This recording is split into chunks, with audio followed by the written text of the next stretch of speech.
খামোকা জঙ্গি গরম গরম কথা বলে বেলিজারেন্ট আমরা দেখো বসে নাই, হিন্দু দেখো আমরা কেউ চুপ করে নাই, এগুলো বলার মধ্যে দিয়ে বাহবা দেখানো যেতে পারে, কাজের কাজ কিছু হবে বলে মনে হয় না। এতে বাংলাদেশে যারা হিন্দু আছে তাদের আরো বিপদ বাড়বে বলে মনে করি, আরো বিপদ বাড়বে বলে মনে করি।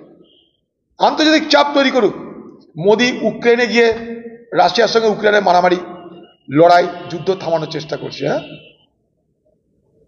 মোদিজি প্যালেস্টাইন ইসরায়েলের মধ্যে যুদ্ধ থামানোর কথা বলছে, তাহলে সারা পৃথিবীর মানুষ তো জানে যে মোদিজি ঝামেলা থামানোর পক্ষে।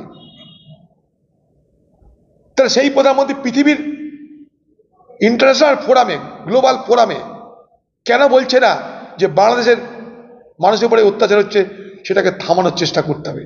এগুলো কি বলবো তো, পলিটিক্যাল অ্যান্টিক্স। এগুলো হচ্ছে কতগুলো রাজনীতি করার জন্য কতগুলো বাতলা।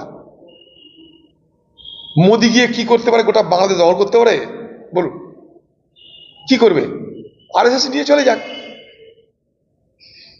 এগুলো পলিটিক্যাল অ্যান্টিক্স কতগুলো, এগুলো কত রাজনৈতিক কতগুলো কায়দা কানুন।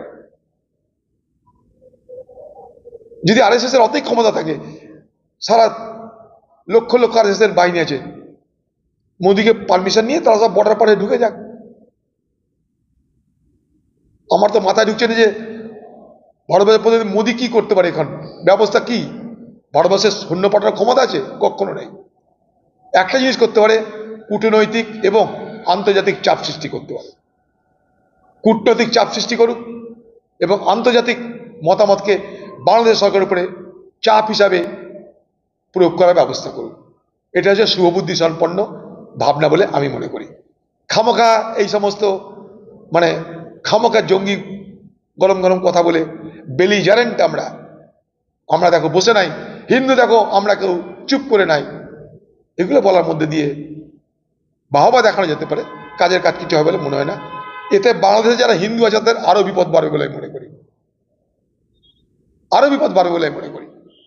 আন্তর্জাতিক চাপ তৈরি করুক, মোদি ইউক্রেনে গিয়ে রাশিয়ার সঙ্গে ইউক্রেনের মারামারি লড়াই যুদ্ধ থামানোর চেষ্টা করছে। হ্যাঁ, মোদিজি প্যালেস্টাইন ইসরায়েলের মধ্যে যুদ্ধ থামানোর কথা বলছে, তাহলে সারা পৃথিবীর মানুষ তো জানে যে মোদিজি ঝামেলা থামানোর পক্ষে।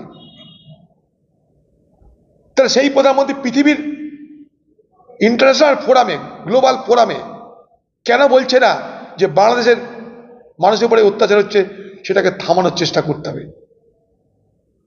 দেরিতে হলেও, অনেক দেরিতে এখানকার সরকার তারা বিদেশ সচিবকে পাঠিয়েছিল বাংলাদেশে, আলোচনা হয়েছে।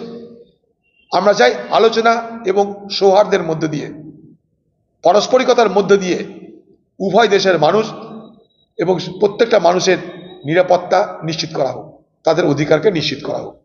এসব খামোখা বড় বড় ডায়লগ মেরে কোনো লাভ হবে না, এগুলো ডায়লগবাজি করে কোনো লাভ হবে না।